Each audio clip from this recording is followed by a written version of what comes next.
Okay, somebody wanted me to do a little video here, what I do after I get done cleaning the metal up, and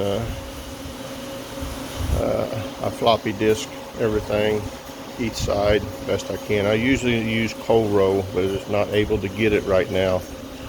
Hot roll I just do not like. It's got a scale on it, but I'm making it work. After I get everything cleaned up and blowed off, I used to use lacquer cleaner and stuff on them, but I don't do that anymore, and I ain't had any problems. I'll bring it in here. I got a little room here that I rigged up, and I got a little winch up here that I can adjust everything to my height. I got I think it's a 20-inch fan back here behind the filters. Blows outside. I got air lines coming down. This is adjustable speed for my fan. Turn him all the way up or down. Usually run it about there so I don't suck too much.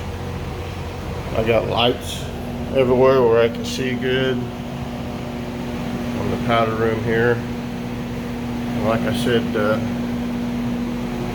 my best deal is I don't even use the ground that comes with the Eastwood powder coater. This is my second one. My first one just like ate the crap out of me. It was always shocking me, and I finally figured out there was something wrong with it from day one, because it would even pop in my, if I pull the trigger, it popped in my switches. This new one has done good. I only got bit once. That's because I didn't have it turned off and I was touching the tip of my air hose. But I got all these on a, this just plugs in and it feeds these light switches. And all I gotta do is flip the light switch on, and that makes this light switch hot. And flip this one on, that makes that one hot. It's just an easier way for me to do it. Then I got a button here. I gotta clean this off just not through using it here.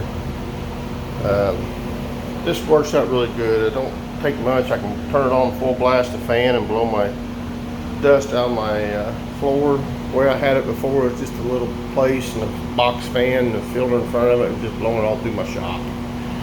But with this, what I did, this red wire, it goes all the way down, it goes outside. I have an 8-foot copper ground wire outside, and that's grounding outside. And like I said, I'm not using that one because if I don't get a good ground some reason, since this is grounding through that, it will try to pull it through this gun. I think that's the reason I was getting bit. Believe it or not, as you can pull them through my tennis shoes on this concrete floor. But ever since I did some reading and I put that ground rod on, not even used the one that came with it, I got it double grounded. It hooks on up here. I got a little swivel here that I made where I can kind of turn everything. It makes it really nice one hand deal. I stuck an extra one on here in case sometimes it don't go through that, just for precautions. It's just sitting on this. But that little swivel worked out really good for me, and that way I can spin it around and do both sides. What I'll do when I get this point, I'll just take this ground rod off and I'll unhook it here, and I will carry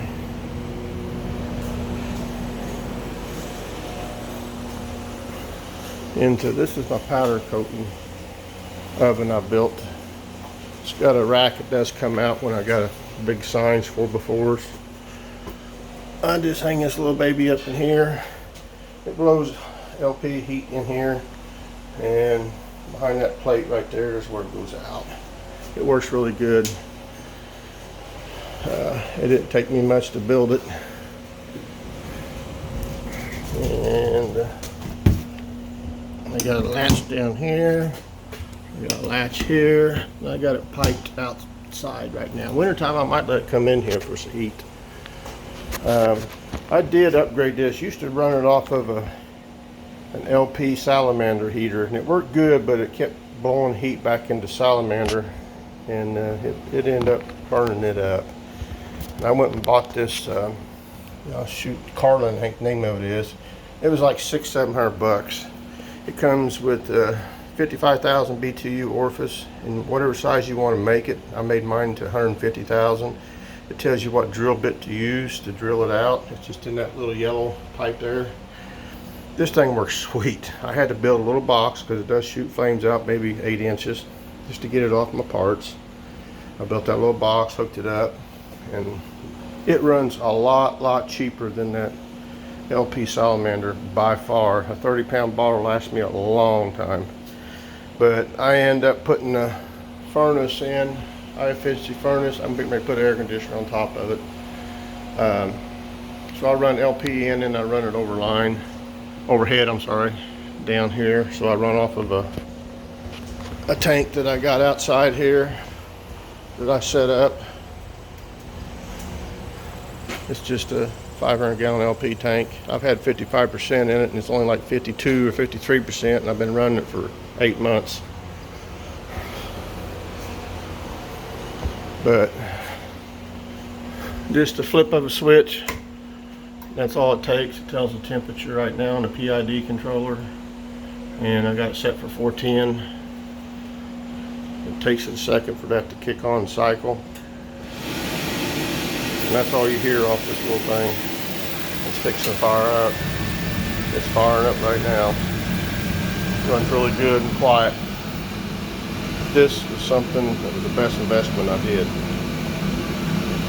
I may end up sometime maybe turn it up. This oven's a 4 by 4.5 by 6 foot tall. If I had to do it over again, I would have been closer to 8. I mean, I put the ceiling in here. I could adjust it for 8.